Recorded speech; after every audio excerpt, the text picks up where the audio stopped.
नमस्कार मंडळी, श्री स्वामी समर्थ। उद्या 8 ऑक्टोबर शनिवार आपल्याकडे धनत्रयोदशी साजरी केली जाणार आहे।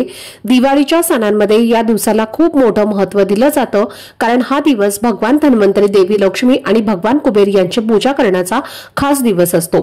धनतेरस म्हणजे असा शुभ दिवस की जिथे आपण देवी लक्ष्मीला प्रसन्न करून तिचा आशीर्वाद मिळवण्याचा प्रयत्न करतो आणि घरामध्ये संपत्ती, सौख्य आणि समृद्धी कायम राहो यासाठी विविध उपाय करत असतो। पण यामध्ये सगळ्यात एक अतिशय महत्त्वाची गोष्ट आहे जी कमी लोकांना माहिती असते।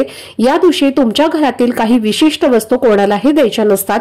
कितीही जवळचं नातं असलं तरीही ज्योतिषशास्त्रानुसार सांगितलं जातं की धनत्रयोदशीच्या दिवशी जर तुम्ही या विशिष्ट वस्तू कोणाला दिल्या तर तुमच्या घरातून देवी लक्ष्मी निघून जाते आणि तिच्या जागी घरामध्ये दरिद्रता आणि आर्थिक अडचणी यांचं वास्तव्य होऊ लागतं।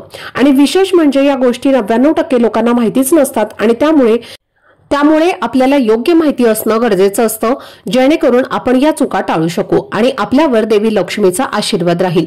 तर या कोणत्या 3 वस्तू आहेत आणि त्या कोणाला का देऊ नयेत याची संपूर्ण माहिती मी एका व्हिडिओमध्ये शेअर केलेली आहे।